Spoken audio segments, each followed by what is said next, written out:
Bonjour et bienvenue dans le Face à Face. On parle aujourd'hui cinéma avec un succès planétaire, Avatar, le film de James Cameron. La première grosse réussite de tous les temps avec près de 2 milliards de dollars de recettes au box-office. Il dépasse même Titanic du même réalisateur.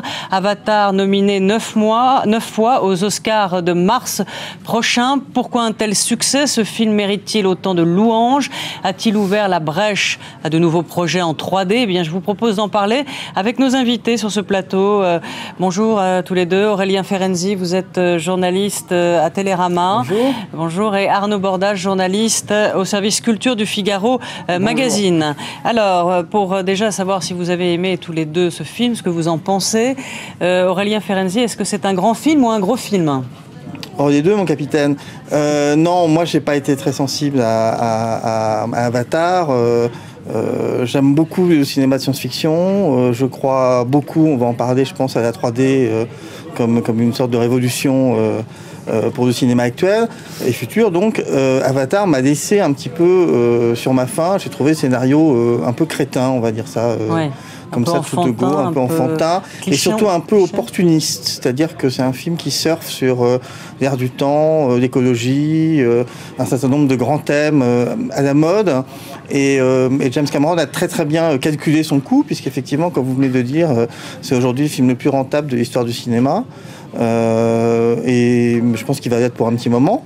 Ça veut dire qu'il y a près de 200 millions de personnes dans le monde qui ont déjà vu Avatar. C'est trop. Ouais, pour moi, c'est trop. Donc un succès, c'est forcément suspect. Ah, pas du tout. Non. Pas du tout. Ce que je comprends pas trop, c'est l'expression c'est trop. Pourquoi ? Parce que c'est forcément quand il y a une concentration d'entrée mondiale autour d'un même titre, d'un même film, on peut pas dire que ça favorise la diversité de la création. Et voilà. Pas du tout. Moi je crois. Au contraire, les redistributions des recettes dans chaque système. En France, oui, mais pas dans les autres pays. En France, on a un système. Mais si, mais même à Hollywood, je veux dire, à Hollywood, Avatar ne va pas empêcher, bien au contraire, les studios de produire des petits films indépendants. Ça a toujours existé. Les studios ne produisent pas des films indépendants jusqu'à nouvel ordre. Arrêter. Si, mais bien sûr, par des filiales, vous le savez très bien, de tous les petits studios qui produisent des films indépendants, les petites boîtes qui produisent des films indépendants sont sont en sous-main dirigés par les gros studios. Parce que c'est aussi un business, le cinéma indépendant, quoi. Mais bon, enfin, c'est pas le problème. Le truc, ce que je comprends pas, c'est cette phrase, c'est trop, quoi. Un film, à partir du moment où il rencontre un tel succès planétaire, hein, c'est pas une question de dire c'est trop, c'est une question, moi je pense, faut se poser une question, qu'est-ce qui... C'est un lien émotionnel avec le public, quand même. Il y a un lien très fort. C'est-à-dire, James Cameron, il vient de réaliser, dans la décennie 90 et dans la décennie 2000, il vient de réaliser le plus gros film de chaque décennie, quoi, en termes d'entrée mondiale, avec Titanic et Avatar. Normalement, ce genre de succès, c'est une anomalie. Ça n'arrive qu'une seule fois dans la carrière d'un cinéaste. Lui, 2 fois d'affilée, il vient de le faire. C'est un génie. Je veux pas dire que c'est un sorcier, le gars, et qu'il a touché un secret alchimique, quoi. Mais incontestablement... La pierre philosophale du il y a cinéma. quelque chose chez ce cinéaste qui parle à l'inconscient collectif de l'humanité entière. Il y a surtout une formidable machine marketing. C'est ça qui est étonnant chez Cameron, c'est qu'il parle à tous ces gens-là au-delà de tout. Moi, je l'ai vu en allant en salle, au-delà de tous les clivages de sexe, de génération, de milieux sociaux. Ouais. Je veux dire, moi, ça m'a fait pareil que Titanic. Je suis allé en salle et j'ai vu un public avec des personnes âgées que j'avais pas vu depuis un bail. Aller voir en plus un gros film de science-fiction. Donc, il y a quelque chose de spécial dans le cinéma de ce film-là. Oui, mais moi, je pense que d'une part, une uniformisation du goût. C'est pas une bonne chose. Enfin, je veux dire, je pense pas qu'on puisse se réjouir que tout le monde sur la planète au même moment ait voir la même chose. Et pourquoi pas? Je pense que intellectuellement, c'est une uniformisation du goût. C'est qu'on va voir les mêmes choses au détriment d'autres. C'est pas parce qu'un film ou un livre a un carton planétaire que le goût s'uniformise. Deuxièmement, je trouve qu'aujourd'hui il y a une machine marketing très forte qui fait qu'Avatar a été présenté. Alors, vous serez d'accord ou pas, comme un événement, une révolution, etc., qui a fait, il y a aujourd'hui des forces de pression telles, publicitaires, marketing, qui fait qu'effectivement, c'est l'événement qu'on ne peut pas manquer aujourd'hui. Voilà, moi je trouve que c'est une part d'intox, et que je pense que de la part de Cameron, qui est par ailleurs un cinéaste intéressant, estimable, je trouve qu'il y a une volonté de refaire et de reprendre les recettes qu'il a mises au point dans Titanic, que moi je trouve un peu le 3D, c'est quand même révolutionnaire. Vous trouvez pas ça visuellement beau? Le 3D, c'est pas lui qui l'a inventé. Moi, je trouve que le film n'est pas une très bonne pub pour la 3D. C'est-à-dire qu'il y a déjà eu plusieurs films en 3D. Il y a eu des films d'animation, il y a eu des films d'horreur, il y a eu des films. Voilà, je trouve que la 3D c'est formidable. Le film a fait 60% de ses entrées en 3D, donc c'est faux de dire que c'est. Bah oui, parce que c'est la première fois que les gens vont voir un film en 3D. Non. Il y en aura d'autres. Il y en a eu d'autres avant. Je pense que le problème, c'est que le facteur important sur ce film, c'est que tout a été pensé depuis le départ, y compris dans les caméras qu'a créé James Cameron. Tout a été pensé, ça c'est clair. Pour changer la 3D et pour réellement faire rentrer le spectateur dans l'image. Tous les spectateurs qui ont adoré le film le disent, ont envie d'y retourner parce qu'ils ont pénétré dans un univers qu'ils n'avaient jamais vu. Je comprends pas très bien. Je parle... Vous êtes représentant des spectateurs? Non, j'écoute les spectateurs. Quand il y a un succès planétaire pareil, j'écoute ce qui se passe. J'écoute qu'est-ce qu'ont ressenti les spectateurs, pourquoi ils sont allés voir le film. Et quand vous parlez de marketing, je pense aussi que c'est faux, quoi. Si c'était le marketing qui avait fait le succès d'Avatar, tous les blockbusters feraient un carton pareil.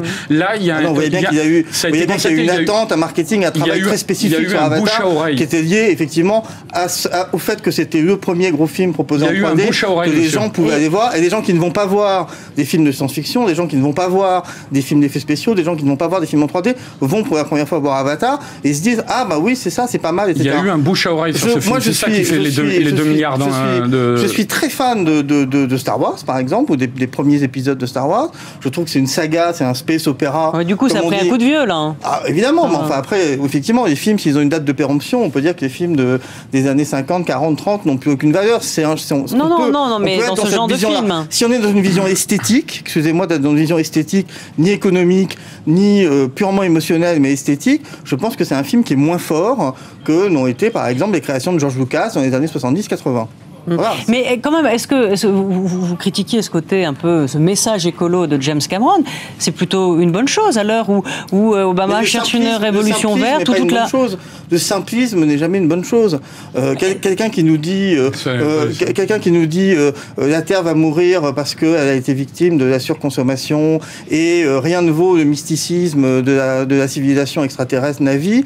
Moi, je trouve ça navrant de simplisme. Le problème, c'est que comme tous les critiques, et comme tous les critiques français surtout, vous prenez le film et l'histoire qu'il véhicule pour une leçon de vie. C'est-à-dire, le film doit refléter la façon dont on doit penser, dont on doit vivre. Ça n'est pas ça, Avatar. Avatar, c'est une histoire mythologique qui s'inscrit clairement dans le registre de la mythologie, dans ses archétypes, qui reprend des figures immémorielles qui sont aussi vieilles que l'humanité, comme les figures de l'élu, du père, de la mère, auquel doit se confronter le héros. Tout ça, ce sont des archétypes. On n'est pas là pour avoir un discours politique ou un discours consensuel. On est dans l'imaginaire. Et le message... Attendez, je termine là-dessus. Oui, parce que la critique est la plupart du temps pleine de présupposés, et surtout en France, je vous dis, où on imagine qu'un film... C'est incroyable. Un film doit dire ce qu'il faut penser ou ce qu'il faut faire dans la vie. Ça n'est pas ça le problème. Quand vous parlez d'écologie, par exemple, à l'heure actuelle, l'écologie est peut-être à la mode, mais si on s'enseigne sur le film, on sait que le scénario a été écrit et était disponible sur le net depuis déjà très longtemps, au milieu des années 90.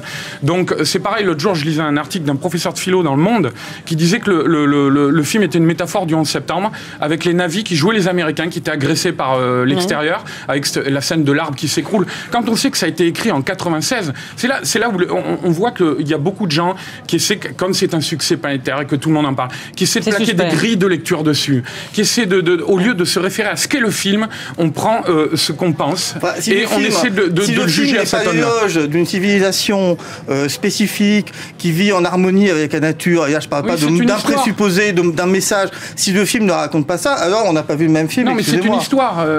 Oui, c'est une histoire. Et une histoire, quand on considère que la culture, que le cinéma fait partie de la culture et de l'esthétique, et qu'on considère qu'on va au cinéma pour s'enrichir d'un imaginaire, d'un univers émotionnel et de son contenu, oui, on analyse ce qu'il y a dedans. Excusez-moi d'analyser ce qu'il y a dans le film. C'est mon boulot, et je crois que quand on vit avec les œuvres, c'est un peu ce qu'on a apprécié faire. Ce qui est assez marrant sur le message écologique, c'est que j'entends beaucoup de gens parler de simplisme sur Avatar, mais ce sont souvent les mêmes. Ce sont souvent les mêmes que des critiques français, probablement. Ce sont souvent les mêmes qui parlent de panthéisme sur les œuvres de Miyazaki, alors que c'est véritablement la même fibre qui alimente cet imaginaire-là, celui de Avatar et celui de films comme Princesse Mononoke. Alors, vous parlez de simplisme, mais franchement, il y a un petit message message quand même, à l'heure où les Américains reviennent d'Irak. Ne disez pas le film comme un tract politique, s'il vous plaît. Non, pas du tout, mais à l'heure où les Américains reviennent d'Irak, ils partent en Afghanistan, dans le film, on voit le général de l'armée qui attaque Pandora, qui est quand même un gros beauf,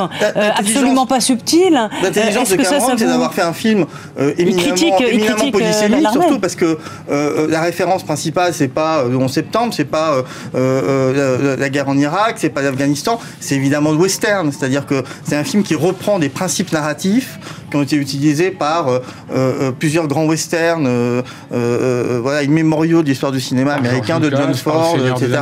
Voilà. Donc c'est voilà, la chose à laquelle ressemble le plus, d'une certaine manière, Avatar, c'est Danser avec les loups. L'officier américain dont vous parliez, ça pourrait être le général Custer. Voilà, donc il y a une intelligence de la part de Cameron, qui a un calcul.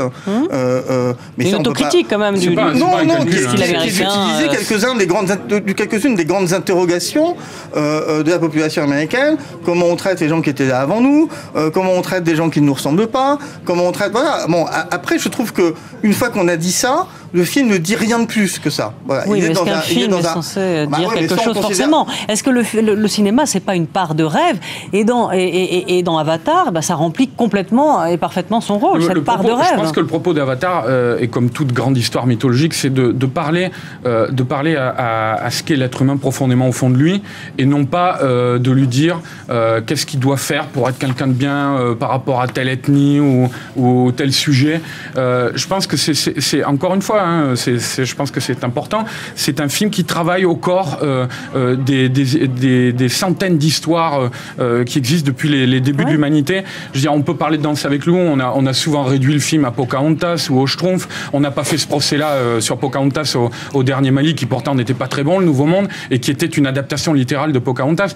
Je veux dire, voilà, quoi, c'est toujours pareil. Malik, on ne touchera pas parce que c'est un auteur installé, considéré. Cameron, il fait des blockbusters au succès international, donc c'est forcément suspect. Il fait de l'argent. Voilà. Donc à partir du moment où il fait de l'argent, il n'a pas le droit. Mais c'est pareil, vous savez, Lucas, on a attendu. À l'époque, on le considérait pareil quand les guerres des étoiles, les premiers films de la guerre des étoiles sont sortis. Ouais. Et puis peu à peu, ça a changé. Donc on verra d'ici une dizaine d'années. Quand la contre-culture, parce que Star Wars c'était de la contre-culture, devient la culture dominante. On peut se demander. Pourquoi les films d'art et d'essai sont jamais des succès planétaires? Je ne vois pas ce que vous voulez dire. Je ne sais pas ce que c'est qu'un film à essai.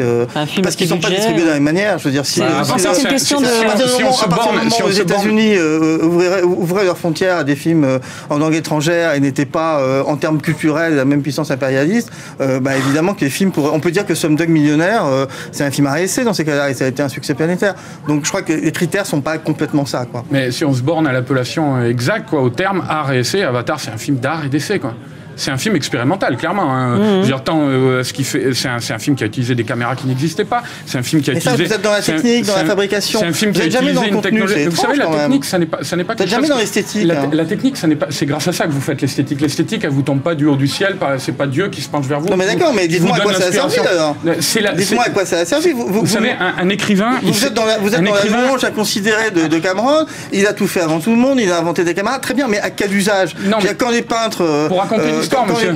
De la Renaissance ont trouvé de quoi aller peindre à l'extérieur, ça a effectivement changé complètement le rapport de la peinture au paysage. Mais expliquez-nous en quoi ces outils ont servi, je veux dire, parce à part brasser des mythologies et rapporter de l'argent, on a l'impression qu'il y a que ça qui nous intéresse. C'est quoi un bon et un grand film? Qu'est-ce que le cinéma pour vous alors? Mais c'est une question beaucoup trop vaste, mais je pense qu'il y a des films qui enrichissent émotionnellement, spirituellement, culturellement plus que d'autres, des films qui voilà.